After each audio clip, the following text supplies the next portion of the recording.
তো এই হচ্ছে বেঙ্গল সাফারি, দেখুন কি সুন্দর করে সাজিয়েছে।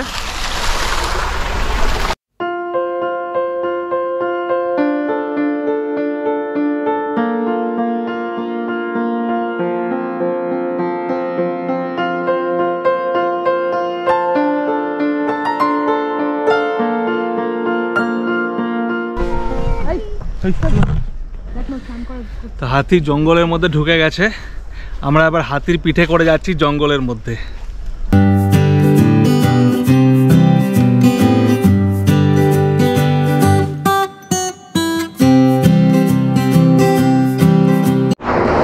হ্যালো বন্ধুরা, আমি অনুপম আর আপনারা দেখছেন এবিজি ট্রাভেল।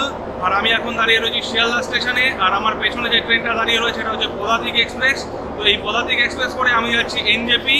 একটা 3-4 দিনের ছুটি পেয়েছি, আর এই ছুটিতে আমি যাচ্ছি কালিম্পং। আর কালিম্পংয়ের আশেপাশে বিভিন্ন জায়গা ঘুরে দেখবো আর আপনাদেরও দেখাবো। তো চলুন আমার সাথে এই উইকেন্ডটা ভালো করে এনজয় করা যাক। নেমে পড়লাম এনজেপি স্টেশনে, গাড়িটা একটু লেট করে দিল।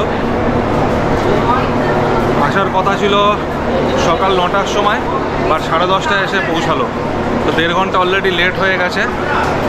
আমার গাড়ি কিন্তু বাইরে ওয়েট করছে অলরেডি। ড্রাইভার আমাকে 1-2বার ফোন করে নিয়েছে, আমি বললাম গাড়িটা লেট আছে। তো এবার যাব গাড়িতে, তার আগে একটু ব্রেকফাস্ট করে নেব, তারপর গাড়ি করে যাব কালিম্পং।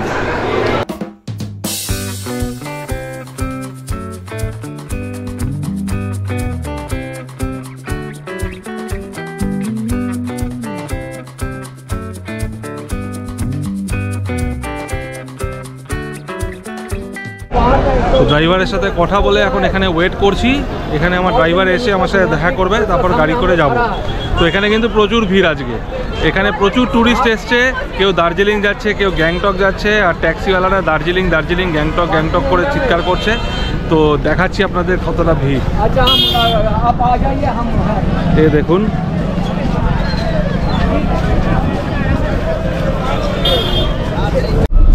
তো রওনা দিয়ে দিয়েছি কালিম্পংয়ের উদ্দেশ্যে।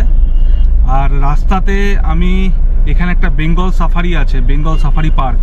তো সেই পার্কে কিছুক্ষণ টাইম স্পেন্ড করব, সাফারিটা করে তারপর যাব কালিম্পং। এখান থেকে কালিম্পং যেতে মোটামুটি 3 ঘন্টা সময় লাগবে যদি ডাইরেক্ট যাওয়া যায়। তবে সাফারি পার্কে আমার আরও 2 ঘন্টা টাইম এক্সট্রা লাগবে। তো এখন মোটামুটি 11টা বাজে। তো এখান থেকে যাচ্ছি, প্রথমে যাব সাফারি পার্কে, তারপর সাফারি পার্কে সাফারি করে ওখান থেকে যাব কালিম্পংয়ে আমার হোটেলে।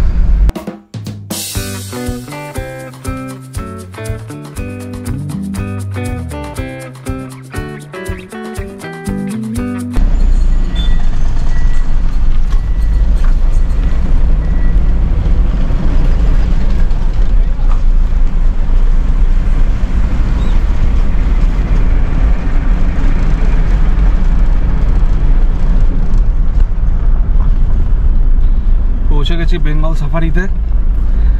ভেতরে গিয়ে দেখা যাক টিকিট ফিকিট কেটে কীরকম কি ব্যবস্থা আছে। তারপর এখান থেকে সাফারি করে তারপর আমি যাব কালিম্পংয়ে।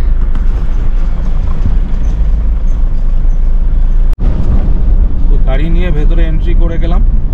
তো গাড়ির জন্য এখানে নিল 50 টাকা।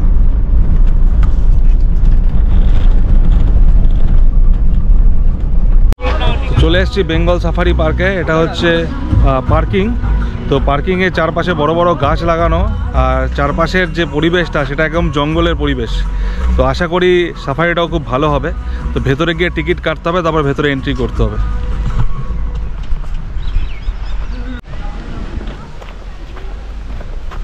তো এই হচ্ছে বেঙ্গল সাফারির মেন এন্ট্রান্স গেট, আর তার পাশে হচ্ছে টিকিট কাউন্টার। এখান থেকে টিকিট কাটতে হবে। তো আমি ঢুকে পড়েছি বেঙ্গল সাফারির মধ্যে। আর বেঙ্গল সাফারির টিকিট হচ্ছে ভেতরে ঢোকার জন্য 50 টাকা। আর এখানে অনেক রকমের সাফারি আছে, combo safari, grand safari. Grand সাফারিটা হচ্ছে সবথেকে বড় সাফারি, মানে এই সাফারিতে আপনি সমস্ত জীবজন্তু যে ভেতরে আছে সেগুলো দেখতে পাবেন। আর কম্বো সাফারিতে অল্প কয়েকটা জীবজন্তু আপনাকে দেখাবে। তো গ্র্যান্ড সাফারির জন্য চার্জেস হচ্ছে 400 টাকা পার হেড। তো আমার ঢুকতে লাগলো 450 টাকা। আর এই গোপ্রো ক্যামেরার জন্য কিন্তু 100 টাকা এক্সট্রা দিতে হলো। এছাড়াও কিন্তু একটা জয় রাইড আছে, যেটা হচ্ছে এলিফ্যান্ট রাইড। সেটা কিন্তু বিকেল 3টে থেকে হয়, সেটার জন্য চার্জেস হচ্ছে 800 টাকা। এছাড়াও এখানে ছোটোখাটো কিছু জিনিসপত্র রয়েছে, যেমন জিপ লাইন, তারপরে ক্যানোপি ওয়াক, তার জন্য 100-200 টাকা করে আলাদা আলাদা চার্জেস রয়েছে। তো এই হচ্ছে বেঙ্গল সাফারি, দেখুন কি সুন্দর করে সাজিয়েছে। I love Bengal safari.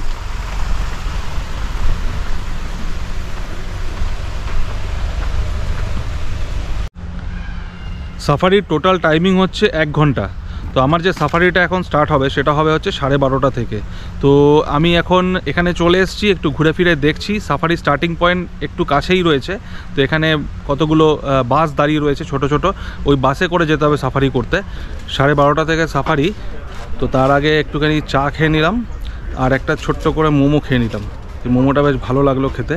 এখানে 6 পিস মোমো, দাম পড়লো 80 টাকা, দামটা একটু বেশি কিন্তু মোমোটা টেস্টি ছিল, আর চা। তো এটা খেয়ে এবার সাফারি স্টার্ট করব। তো আমি চলে এসেছি সাফারি স্টার্টিং পয়েন্টে। এখানে কিন্তু সমস্ত বাসগুলো দাঁড়িয়ে রয়েছে, আর এই যে আমি টিকিট কেটেছি, টিকিটের মধ্যে কিন্তু বাসের নম্বরও লেখা রয়েছে। তো যেই বাসের নাম্বার লেখা রয়েছে সেই বাসে গিয়ে টিকিট নাম্বারও দেওয়া রয়েছে, মানে সিট নাম্বার দেওয়া রয়েছে, সেই সিটে গিয়ে বসে আপনাকে সাফারি দেখতে হবে। বাসগুলো দেখাই আপনাদের।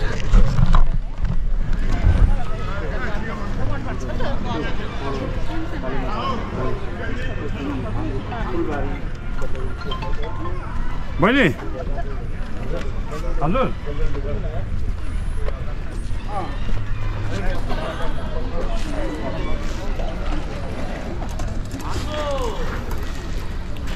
আর এই হচ্ছে আমার বাস নাম্বার 0348।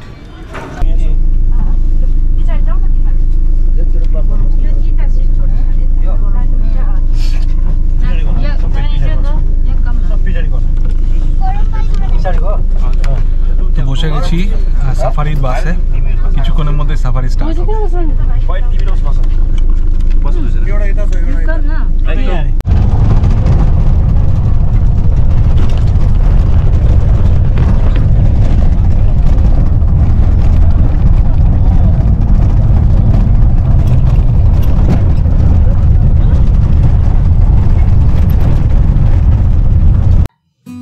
এই সাফারিটি 4টি ভাগে ভাগ করা। প্রথমে হচ্ছে ডিয়ার সেকশন, তারপরে হচ্ছে বিয়ার সেকশন, তারপর লেপার্ড, আর একদম শেষে হচ্ছে রয়্যাল বেঙ্গল টাইগার সেকশন।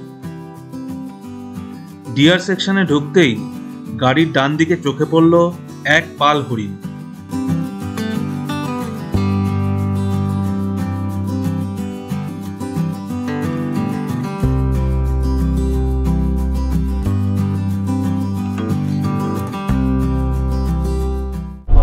হরিণ দেখে বেরিয়ে এলাম, এবার যাচ্ছি ভাল্লুক দেখতে।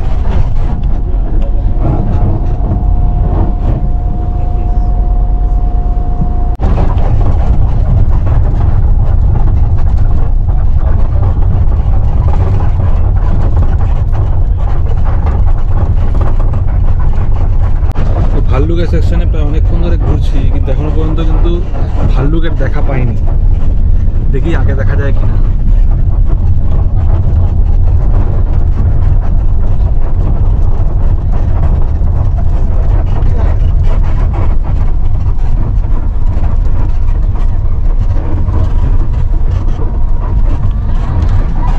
শীতকাল তো, শীত ঘুম দিয়েছে হয়তো। ভাল্লুকের সেকশন পুরোটা ঘুরে এবার বেরিয়ে যাচ্ছি। ভাল্লুক বাবাজির কিন্তু দেখা পেলাম না। একটা ভাল্লুক খালি দেখলাম, যেটা প্রথমেই ছিল খাঁচার মধ্যে, তারপর পুরো জঙ্গল ঘুরেও কিন্তু কোনো ভাল্লুক দেখতে পেলাম না। দেখা যাক এর পরের সেকশনটাতে কি কি দেখা যায়।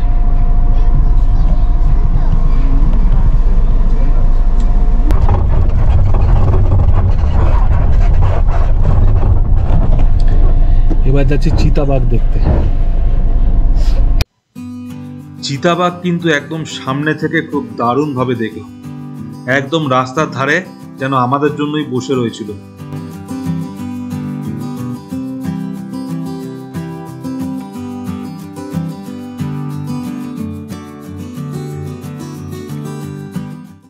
অবশেষে চোখের সামনে চিতাবাঘের দেখা পেলাম।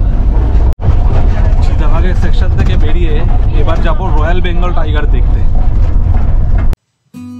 কিছু দূর এগোতেই দেখলাম বেশ খানিকটা দূরে বাঘ বাবাজি বসে রয়েছে। আর খানিকটা এগোতেই দেখলাম একদম রাস্তার ধারেই একটা বাঘ নিশ্চিন্তে ঘুমিয়ে রয়েছে। এখানে একটা বাঘ শুয়ে আছে, ভেতরে খাঁচার মধ্যে একটা বাঘ ঘোরাফেরা করছে। এই সামনে একটা বাঘ হেঁটে বেড়াচ্ছে, দেখাচ্ছি।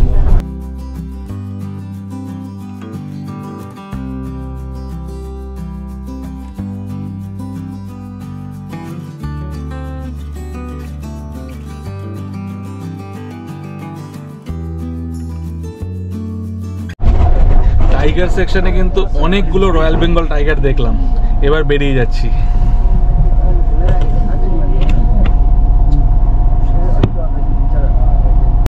তো এখানে টোটাল 4টে সেকশন। ফার্স্টে গেলাম ডিয়ার সেকশনে, তারপর ভাল্লুক দেখতে, ভাল্লুক যদিও দেখতে পাইনি। তারপর গেছিলাম চিতাবাঘ দেখতে, এবং লাস্টেরটা হচ্ছে রয়্যাল বেঙ্গল টাইগার। তো 4টে সেকশন শেষ করে আবার চলে এলাম যেখান থেকে সাফারি শুরু হয়েছিল সেই পয়েন্টে। আমাদের সাফারি এখানেই শেষ।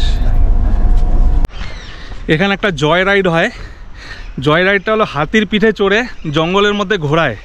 তো ওইটার টিকিট হচ্ছে 800 টাকা। তো আমি আমার জন্য একটা টিকিট কেটে নিয়েছি। আমি এখন যাচ্ছি জয় রাইড করতে।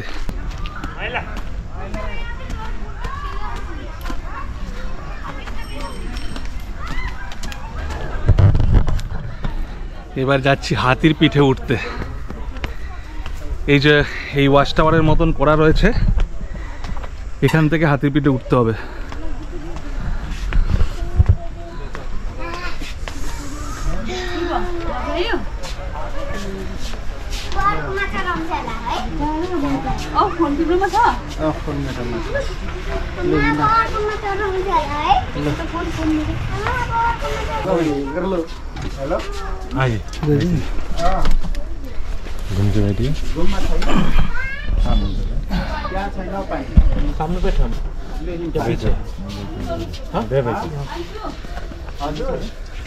তো বসে পড়েছি হাতির পিঠে।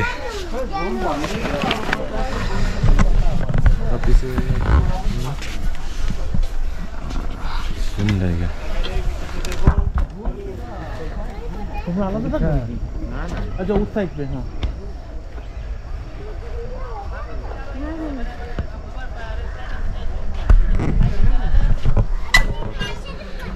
একটা হাতির পিঠে 4 জন করে বসে। তো এক পাশে আমরা বসে পড়লাম, আবার ঘুরে আরেক পাশ হয়ে দাঁড়ালো। এবার বাকিরা উঠছে।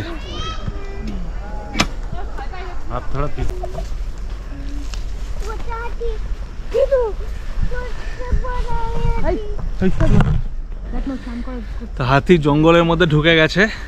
আমরা এবার হাতির পিঠে করে যাচ্ছি জঙ্গলের মধ্যে। আদ্রিকা, আদ্রিকা, আদ্রিকা, হ্যালো, এদিকে তাকাও। কেমন লাগছে তোমার হাতি চড়ে?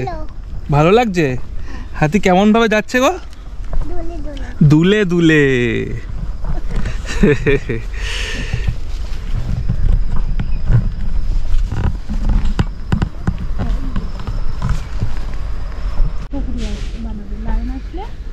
এই যে সাফারিটার মধ্যে এখন আমরা ঢুকছি, এখানে লায়ন সাফারি বানানো হবে। তো এখনো পর্যন্ত এটা কিন্তু খালি রয়েছে। তো এখানে হাতি নিয়ে আমরা যাচ্ছি, মাথাটা একটু নিচু করতে হবে আর কি।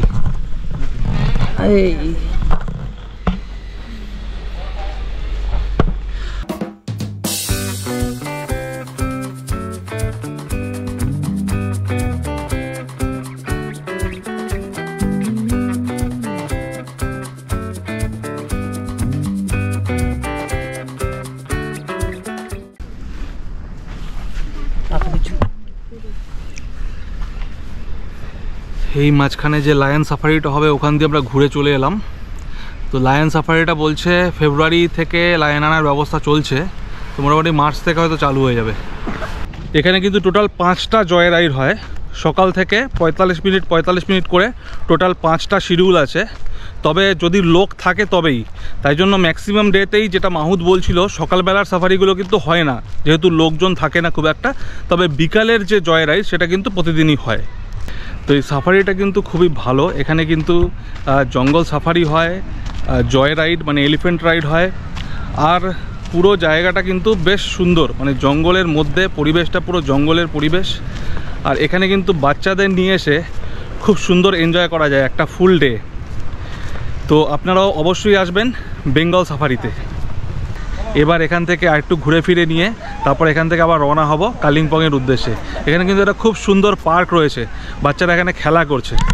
এ দেখুন, খুব সুন্দর পার্ক, দোলনা, স্লিপ সমস্ত কিছুই রয়েছে।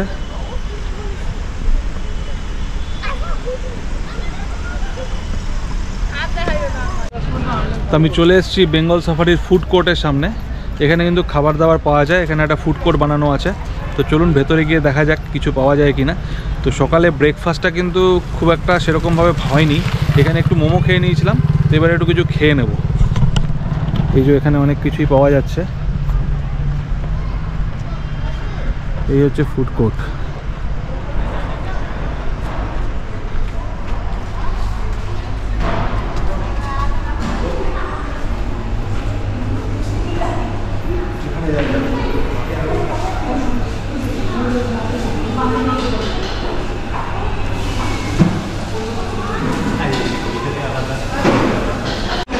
তো এখান থেকে আমি একটা পিৎজা আর একটা বার্গার খেয়ে নেবো। আজ দুপুরে পিৎজা বার্গার দিয়ে দুপুরে লাঞ্চ সারবো। আর সাথে নিয়ে নিয়েছি একটা চকলেট বাবল টি। এই দেখুন, এই হচ্ছে আমার চিকেন বার্গার, চিকেন পিৎজা আর সাথে বাবল টি। পিৎজাটা ঠিকঠাক আছে, খারাপ না, কিন্তু বার্গারটা কিন্তু খুবই বাজে, মানে খাওয়াই যাচ্ছে না, এত শক্ত। তো বার্গারটা আমি খেতেই পারলাম না, পিৎজাটা খাচ্ছি আর তার সাথে বাবল টি।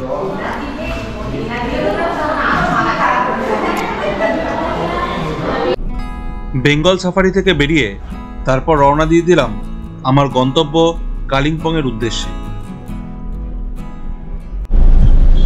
তো এবার আমি উঠে গেছি পাহাড়ের ওপরে, এই জাস্ট সেবক ব্রিজ ক্রস করলাম আর এবার যাচ্ছি কালিম্পংয়ের উদ্দেশ্যে। এখান থেকে কালিম্পংয়ের ডিস্টেন্স হচ্ছে 70 কিলোমিটার মতন, মোটামুটি প্রায় 2 ঘন্টার মধ্যে পৌঁছে যাব।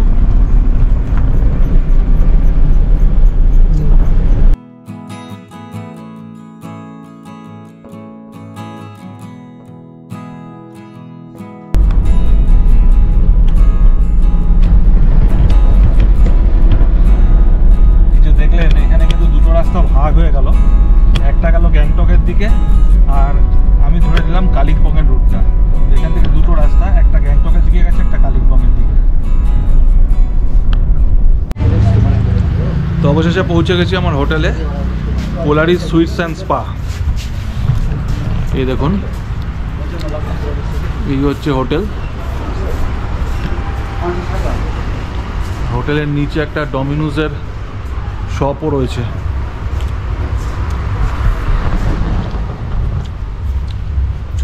চলুন ওপরে যাওয়া যাক, রুমটা কেমন আপনাদের দেখাই। এই হচ্ছে আমার রুম, দেখাচ্ছি আপনাদের।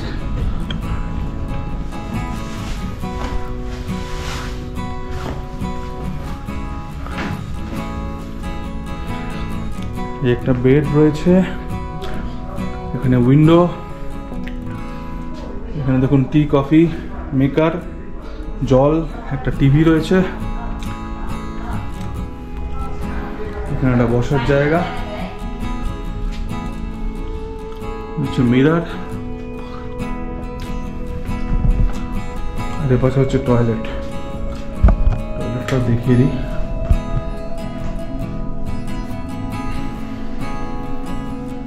ছোট্টর মধ্যে টয়লেট, কিন্তু পরিষ্কার পরিচ্ছন্ন। আমার হোটেল রুমে পৌঁছে গেছি, রুমটাও আপনাদের দেখালাম। রুমে পৌঁছানোর সঙ্গে সঙ্গে কিন্তু হোটেল থেকে এসে ওয়েলকাম টি দিয়ে গেল। এখন চা খাচ্ছি আর বসে একটু রিল্যাক্স করছি। আমার এই যে হোটেল রুমটা, এটার সাথে কিন্তু ডিনার এবং ব্রেকফাস্ট দুটোই কিন্তু ইনক্লুড করা আছে। তো টোটাল আমার কস্ট পড়েছে ডিনার এবং ব্রেকফাস্ট ইনক্লুড করে পার নাইট 3000 টাকা করে। তো এটা আমি বুক করেছি মেক মাই ট্রিপ থেকে। তো হোটেলের নামটাও আমি নিচে দিয়ে দিলাম, তো আপনারা চাইলে এই হোটেলটা বুক করতে পারেন। যথেষ্ট ভালো হোটেল এবং একদম কালিম্পং টাউনের ওপরে, মানে মেন টাউনের ওপরে হোটেলটা। তো এখানে সমস্ত কিছু চারপাশে কিন্তু অ্যাভেলেবেল আছে, মানে আপনাকে কিন্তু খুব বেশি কষ্ট করতে হবে না কিছু কিনতে যাওয়ার জন্য। যেমন আমি জাস্ট হোটেলে ঢোকার আগেই মেডিসিন শপ থেকে একটা ওষুধও কিনে নিয়ে আসলাম, পাশেই রয়েছে। আর হোটেলের সাথেই একটা ডমিনোজের শপ রয়েছে, যেটাও আমি আপনাদের দেখিয়েছি। একটু আগেই KFC রয়েছে, খাবারও প্রচুর হোটেল রেস্টুরেন্ট রয়েছে, দোকান রয়েছে, তো কোনো অসুবিধা হবে না। তো একটু রিল্যাক্স করার পর তারপরে খাওয়া দাওয়া করে আজকে রাতটা, আজকে আর আমি বেরোবো না, হোটেলেই কাটিয়ে দেবো। কালকে কিন্তু আমি যাব কালিম্পংয়ের সাইট সিন করতে, আর তার পরের দিন যাব লাভা লোলেগাঁও রিসর্ট।